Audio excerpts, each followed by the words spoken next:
I'm a big proponent of being principled, grounded, having your foundation all figured out.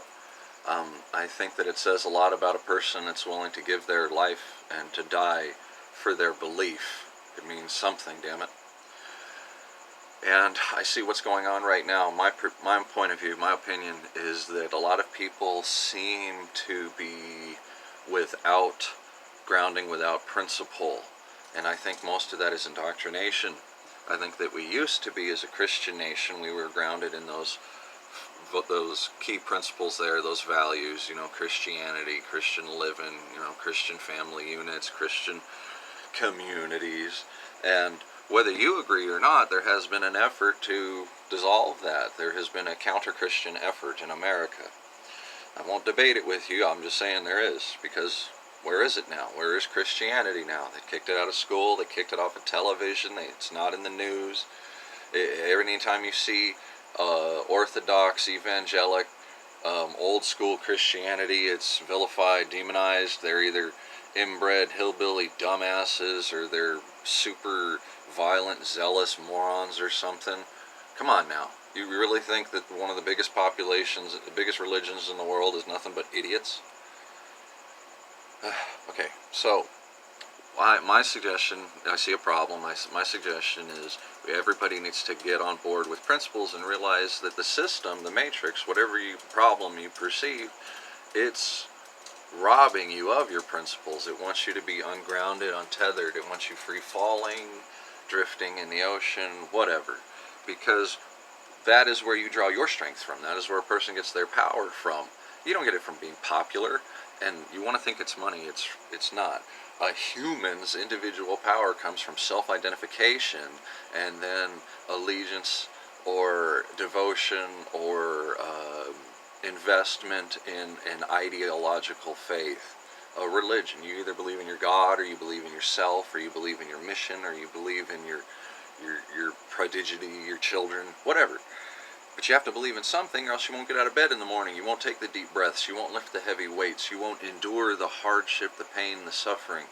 And the bad guys want you having nothing to live for except what they tell you. Well, doesn't that start to explain why all of our media has gone to crap and all of our culture's gone to crap? Music, comic books, television, movies. It's all devoid of any morality. There are no fables anymore. There is no Christian element inside of entertainment. I'm not going to say it's all demonic, but what do you have left if there is no good?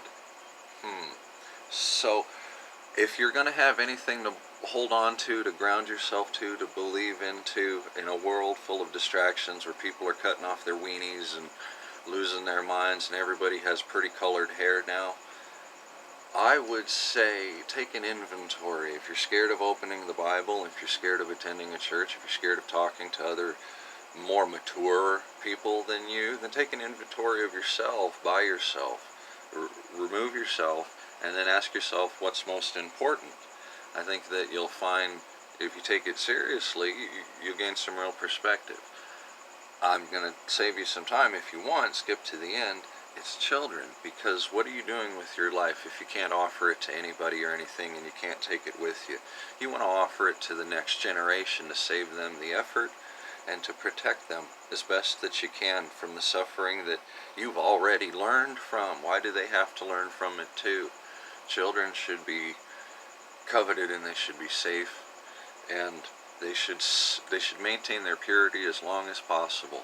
And if you want to fight for something, fight in defense of that. If you want to be competitive, then be better at that. Children need us, and we forget so often that there are orphans and that there are people that have children that, let's just say, they don't even want them. It's up to the rest of us that are the fortunate, that are the grace-given, that are the serene, to look around us and go, okay, who isn't as blessed? Who isn't as fortunate? Who needs sheltering, protection, and guidance?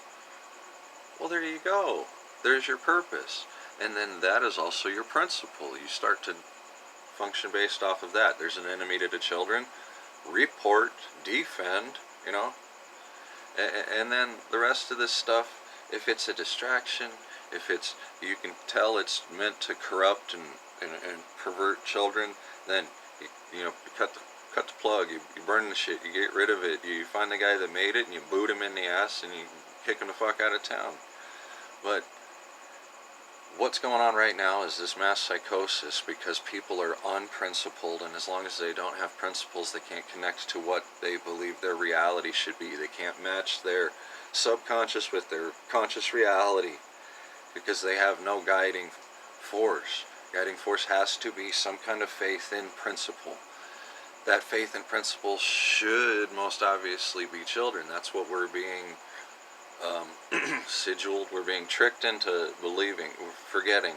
There's this spell being cast. We're forgetting, holy shit, we were all once children. That's where everybody comes from. We need to protect them so that they don't experience this crap that we're experiencing.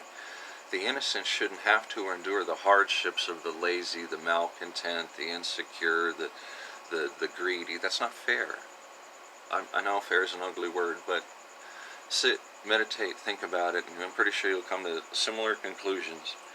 And then once you realize that children are the greatest priority, that they're the most sacred gift, that they're the only thing worth fighting for and the only real valuable on earth, then you'll start to look at government, society, money, media, neighbors. You'll look at the whole world in a different way, and you'll be terribly empowered because now you get the big picture. If you know what the most valuable thing in the world is, then you also know how the bad guys view the world because they know it too.